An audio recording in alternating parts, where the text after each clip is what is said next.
Thank you, Denver, and thank you to the Inclusion Solutions team for allowing me to be part of today and being in front of you all here. And thank you to everyone else that's here because, as Chris said, it's amazing to see so many people wanting to make a difference in their community. Trying to connect everyone else is a big part of how people can really understand what they're capable of doing. And you've heard a bit about my achievements, which is great, and I'm very proud of them. But today it's not about that.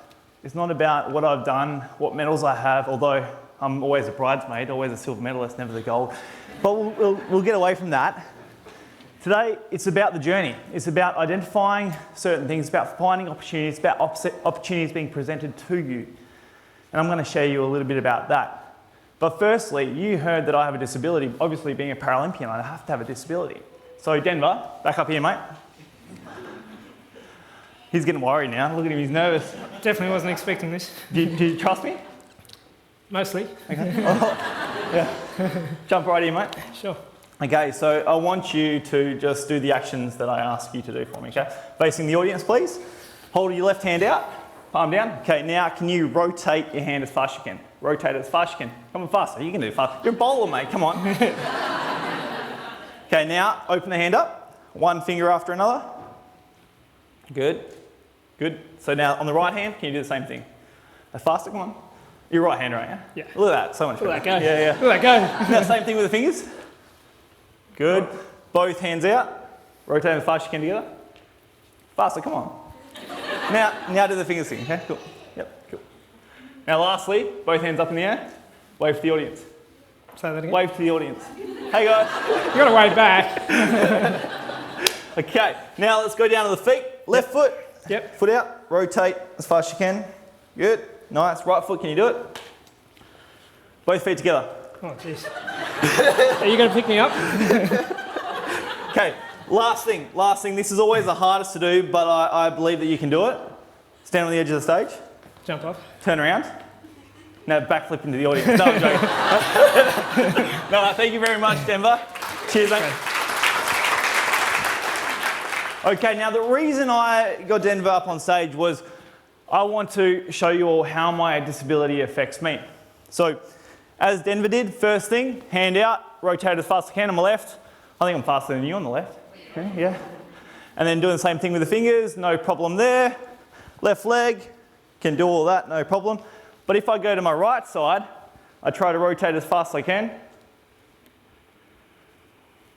if I do the fingers, I can do it, but I've got to really concentrate. Come on, one more. There we go. Okay, cool. And then if I go the leg, I literally have no rotation through that foot. I have a little bit of dorsiflexion and plantar flexion, but it's all from the hip. Now, as you can tell, what side is my disability on? My right side, okay, cool. Does anyone want to have a guess at what my disability is? You can just yell it out. Cerebral palsy, thank you very much. So my next question is, what's wrong with me? Thank you. That's always good to hear. I am a Dockers supporter, but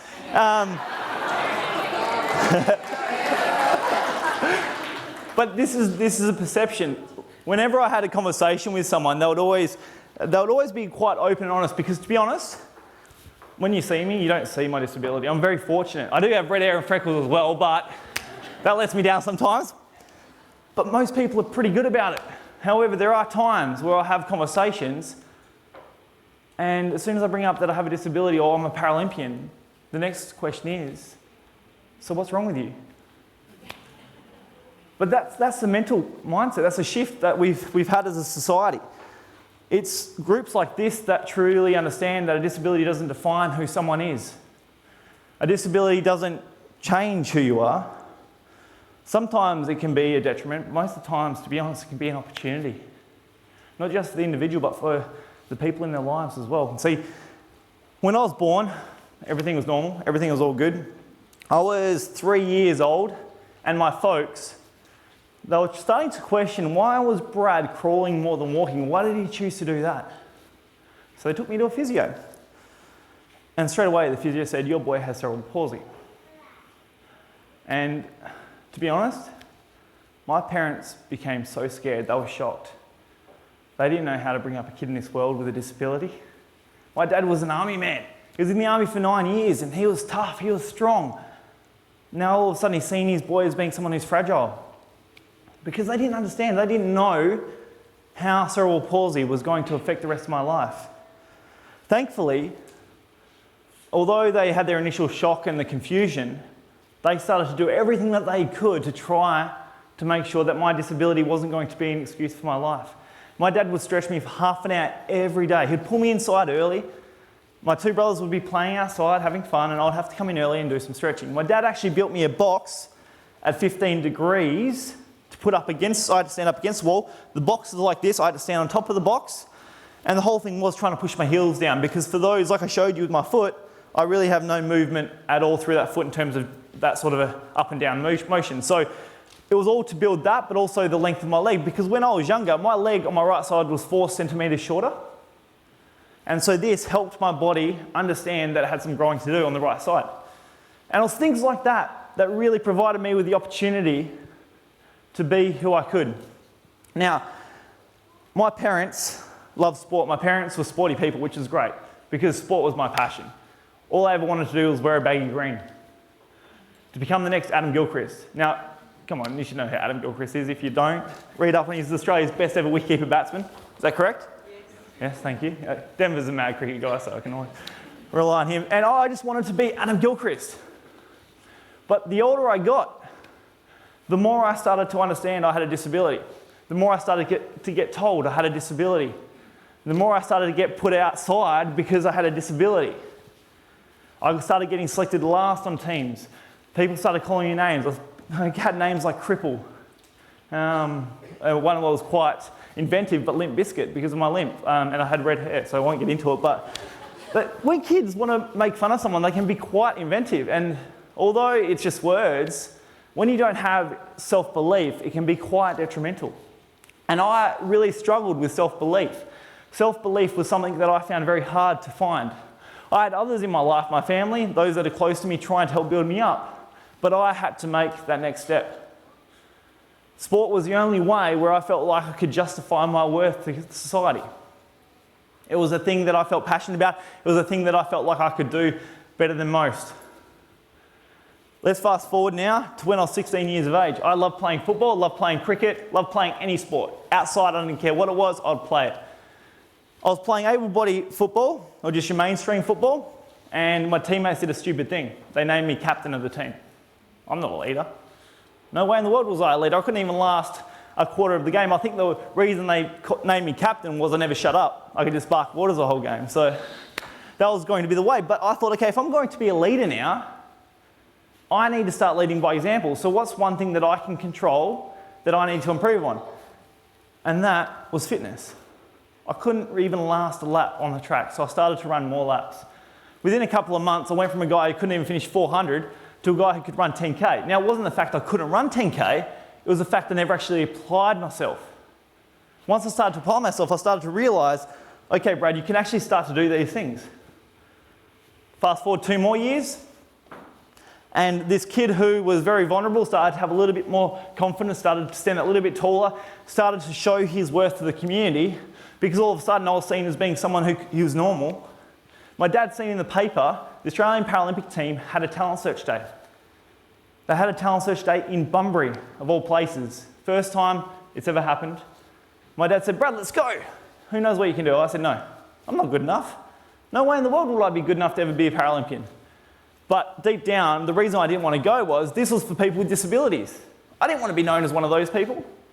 I've worked my whole life to not be someone with a disability. I wanted to be over here with everyone else. I didn't want to be over here standing in a box with people with disabilities, getting looked down on, going, okay, we'll just give them a shot. I'll have some fun.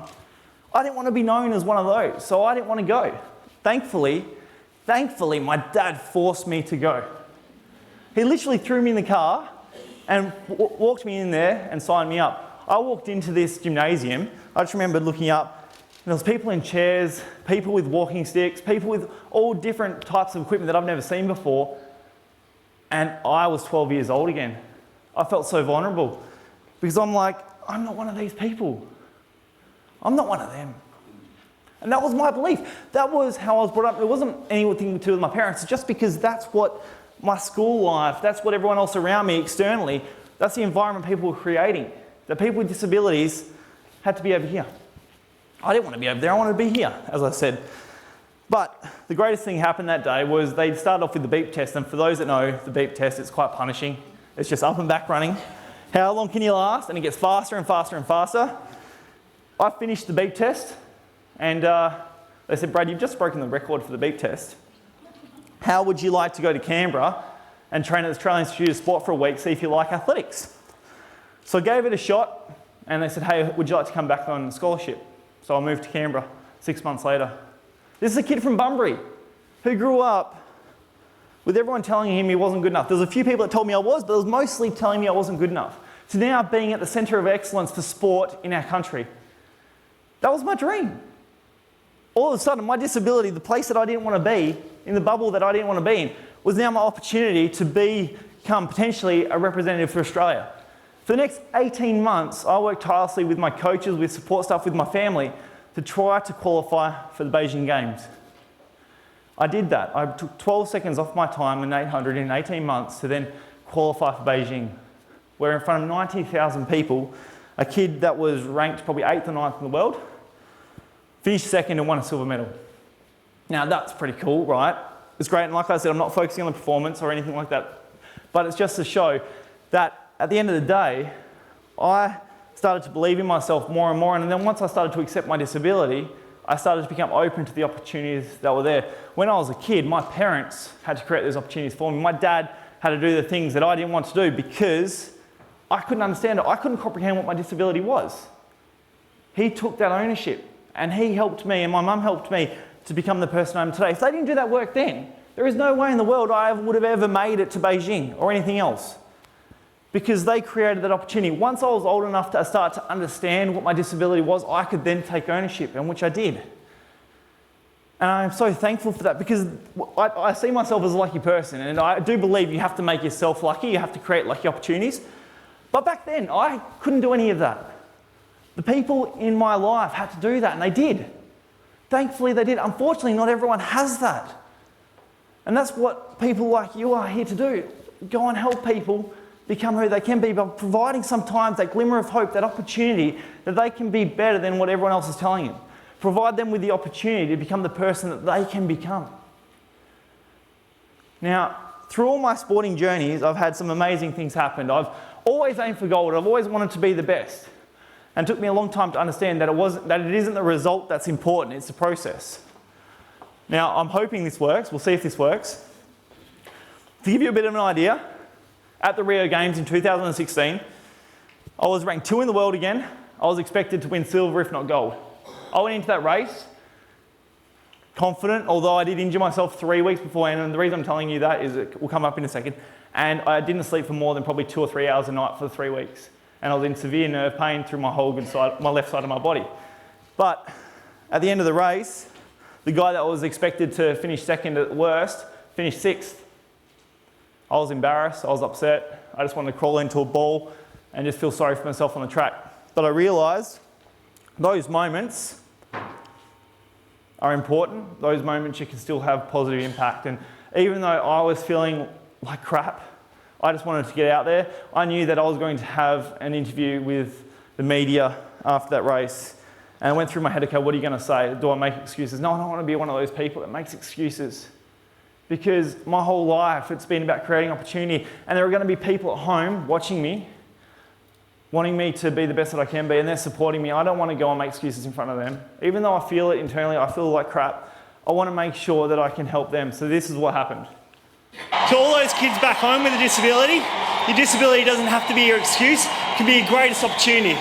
Just like out here, you guys need to get out here because this is amazing. So don't use that as an excuse, use it as an opportunity, become a Paralympian, and do yourself and your country proud. And thank you to everyone back home. So that was my interview after my race. It's cool, right? Like, it's 17 seconds, I said a few words. That's not what it's about. What it's about is the messages I received after that. I had parents emailing me, messaging me on Facebook, commenting on the video saying, this video has been amazing, well, this interview is amazing, my kid is now running around the lounge room pretending to be Brad. My kid has CP and he wants to be a Paralympian. That was the worst result I have ever achieved. But that interview afterwards had a greater impact that any medal or anything would have ever done. Because what that did was I utilised that opportunity to make sure that I left a positive impression, trying to motivate people to become the people that they can become. And that's what that was all about. That video had 80,000 views in 2 days. Again, that's cool, but the fact is I know single-handedly that at least impacted 5 people's lives because they've now found something that they want to do. Whether they pursue that or not, it doesn't matter. It's the fact that they've found something that motivates them internally, that they want to go out there and be. Everyone should be able to have that belief that they can go out there and be who they want to be.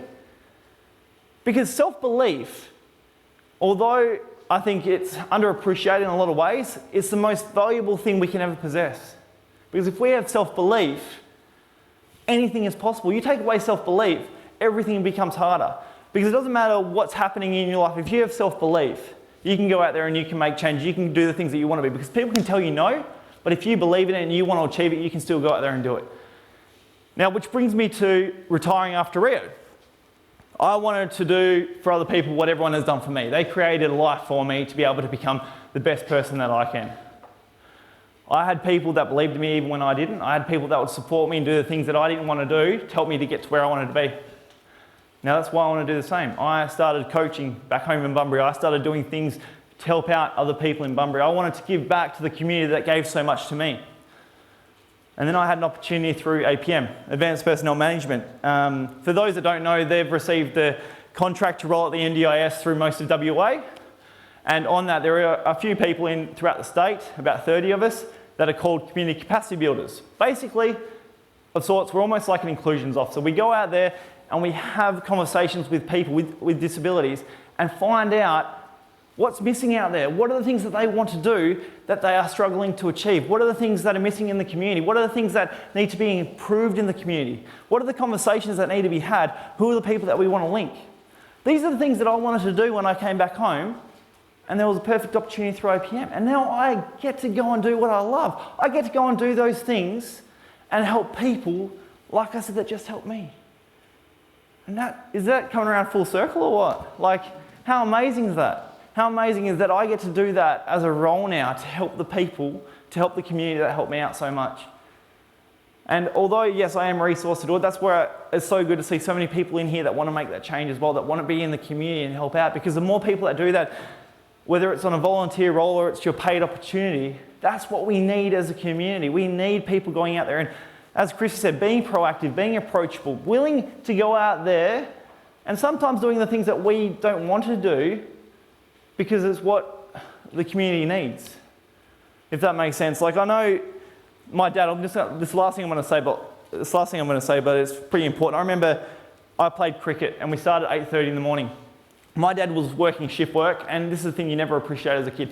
He would work from 6 p.m. to 6 a.m, get us kids ready for cricket, take us out to cricket, go all day, 12:30, we'd go home, and then we'll go outside for a kick. He'd come out with us, make dinner, and then he's off to work again. He didn't sleep. These are things as kids you don't appreciate, but he was doing things he didn't want to do, but he wanted to be there for those good moments as well. He could have easily said, "No, I'll get someone else, take you boys to cricket, I'm going to have a sleep." But that's what was so amazing. And this is my father, so that's why I'm very fortunate to have people like that in my life. But this is what people in community can do. Those things that sometimes we don't want to do to help the community be the best that it can be, or even an individual. So I know I've probably gone over time and I do apologise for that. But I just want to say once again, thank you to Inclusion Solutions. Thank you to everyone for being here. And thank you for allowing me to share my story with you. And hopefully, let's go and make some more positive impacts in the community. So thank you very much.